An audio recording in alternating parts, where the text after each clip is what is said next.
I'm back again. I'm Miss Olivia, if you did not know.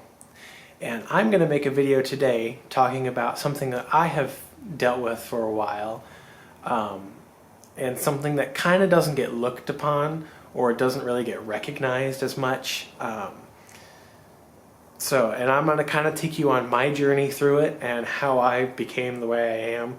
But we'll just cover the basics. Now, what I'm talking about today is objectophilia, or objectosexuals. And what that means is that you like things that are inanimate. You like inanimate objects, like printers, computers, microwaves, cars, really anything that's inanimate. Now, I want to say there's probably more, but the four main kind of subcategories that I know about are mechaphiles, plushophiles, technosexuals, and lunars. Mechaphiles, which I'm a mechaphile, likes things like cars, planes, boats, just machines in general, like farming equipment, construction equipment, stuff like that. Plushophiles are people that like plush toys or stuffed toys, or just like regular children's toys in general. I mean, that's kind of a bumpy path itself, and I'm not going to go down that one, but I'm sure you can do your own research. Technosexuals are people who like things like robots or robotic sort of machinery. I've also kind of heard that technosexuals are also people that like things like mannequins. I'm not really quite too sure, but that's just what I've heard. And then lunars. And lunars are people who get arousal from balloons, or inflating balloons, or popping balloons, and things like that. So those are like the four main types that I kind of know about. As I had just mentioned, I'm a mechaphile, which I don't like calling it that because phile just doesn't really have a good term behind it, if you get what I mean. But I like machines. I like things like machines. Now, I've liked other things in the past that weren't machines, but I kind of mainly focus on machines themselves. I've kind of always felt this way. I mean, as a kid, I've always been attached to some sort of object, so I've kind of always felt that way, and I just didn't know why. So throughout my years, I had kind of tried dating other people. Like I dated a couple girls, I've dated a couple guys, and none of them have really worked out. I have not been able to really connect with people. I do have Asperger's syndrome, which means that it is hard sometimes for me to communicate or understand how someone's communicating towards me. I guess it's just the way my therapist said it. So it was kind of hard. I couldn't really understand what was going on. So I don't exactly know what the whole root of our problems were, but I just really couldn't get behind dating somebody. And I tried, and then I'd fail, and then I'd try, and then I'd fail.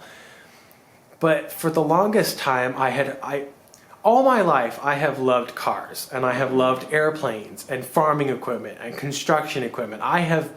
I'm a gearhead. I love machines and things like that. And so I've always loved machines. And I guess my whole sort of feeling started when I was living with my grandma, my great-grandma, and we lived behind an old field. And the field would get plowed by a tractor, and then when the crops grew and it was time to harvest them, the combine would come out and harvest them. And I'd always had this big attraction towards the tractors and the combines that would come and take care of this field. And I'd always watch them every time they were outside. I'd run outside because I just got so excited watching tractors and combines do their thing. And the farmer was actually nice enough to give me a ride on the combine one day, and I was so happy, and I got to watch everything work and do what it needs to do. And my sort of attraction towards these machines wasn't really abundant at that time, but I just really liked watching the tractors and the combines and whatnot. And I just really stuck with liking tractors and all that. And as I got older, I got into cars, and which, I mean, I still am. All these things I'm still really into: tractors, cars, combines, all that. I really got into cars. Now, my whole family in general are all car people, are all car enthusiasts. My mom is a car enthusiast. My grandma and grandpa are car enthusiasts. My stepdad is a mechanic. I used to be a mechanic. A whole bunch of different things. Sorry, they're doing something out there. I don't know what they're doing. So I've really always loved cars. Just absolutely loved cars. And I still do. I absolutely love cars. And their engines and all that. And my grandma bought a 2000 Dodge Stratus.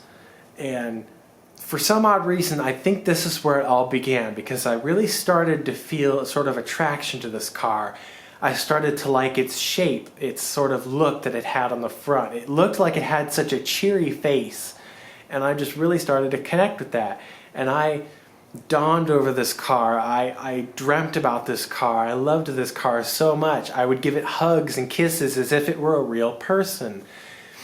And I think that's where it all began, because I just really just absolutely loved this car. I even named her Juanita, just out of the blue, I guess. So for the longest time, she to me was Juanita. And I loved her, I fantasized about her, I thought about her all the time. And then she broke down and had to be towed away to a junkyard, and I lost my mind. I cried and I bawled my eyes out for at least 2 days, because that was the car that I loved the most. And I kind of like sort of cooled off for a little bit, kind of went about my day building Lego sets, building model planes, building model cars like I usually do. And then after a while, I have some, okay, side note, I have some family that lives in Michigan, and it's my grandma's family, and my grandma's mom, who lives in Michigan, was getting sick. So we decided to take a sort of drive up there to go and see her. And it wasn't until we started driving and we stopped at every different truck stop that I got to see these big semi-trucks, and I'd go up close to them in person and look at these big semi-trucks, because I really love semi-trucks. And that sort of feeling that I had in my heart that I had with this car, I started to have with these semi-trucks, and it started to pull on my heartstrings, and I really started to feel giddy and happy and attracted to semi-trucks. And I thought to myself, you know, is this that feeling coming back? I wonder if it is. And then we got to Michigan and we visited my grandma's mom, my great-grandma. Not the one that took care of me. This is a different great-grandma. And we got to visit her, and my grandma had the idea to take us to the Air Zoo in Kalamazoo, Michigan, which is where they have all these airplanes and whatnot. And I was just starting to get into aircraft.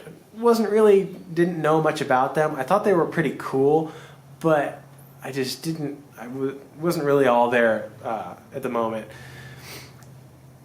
And so we went to the Air Zoo and we looked around, and that feeling caught me again, and it really started to tug on me even more, looking at all these airplanes and whatnot. Another little side note I should put off to the side: I have a big thing with things that spin. I love things that spin, or things that are circular in shape. So keep that in mind. And with that in mind, seeing these propellers on these aircraft, or the intakes on jet engines and turbine engines, really they just really had me. And I was like, these are amazing.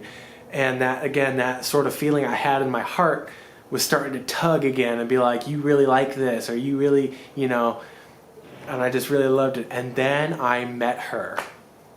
I met an airplane that I could never get my mind off of.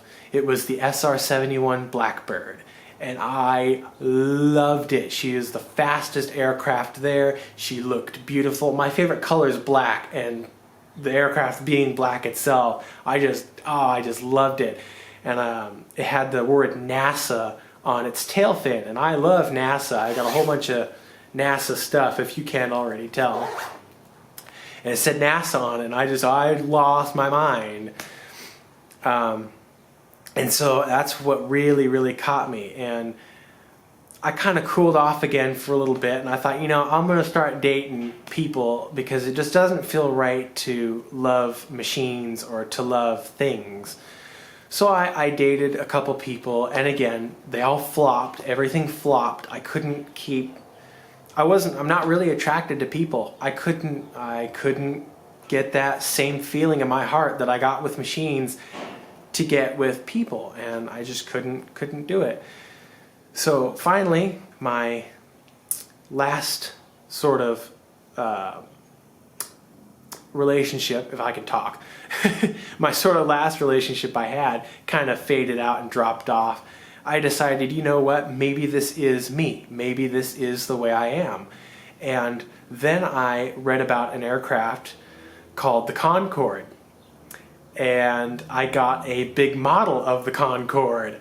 And there was that feeling again that I got in my heart, and I thought, you know what, that's where I'm gonna go, and that's what I'm gonna do. So I have plans to get a wedding ready. I'm gonna have a wedding dress. I have guests, bridesmaid, best man, I'm gonna get those, a photographer, all that, everything you need in a regular wedding, I'm gonna have. Because I'm going to marry the Concorde. I was originally going to marry the SR-71, but I can't get enough of the Concorde. I love its shape, it's the way it looks, how big it is. It just amazes me. So I'm going to get married to the Concorde, and I've been in a relationship with the Concorde because that's just the aircraft that I've been so infatuated with just recently. So that's just the way it is. So that's been my kind of story on how I became the way I am, and hopefully somebody can relate, and hopefully people that feel the way I feel about objects and things and machines and all that can feel some sort of solace and some sort of comfort knowing that there's other people out there like me and like other people that you might find on the internet. I know there's a woman that married the Eiffel Tower. There's a woman that's in a relationship with a fairground ride. There is a woman that married a statue. Somebody married a body pillow. You know, whatever you enjoy, you can pretty much just marry. And my lover and my partner is the Concorde, and that's what I'm going to get engaged with and married to. So I hope this was a educational and helpful video. I don't really know how helpful my videos are, but yeah. So I guess this is me signing off, and I hope you have a wonderful day.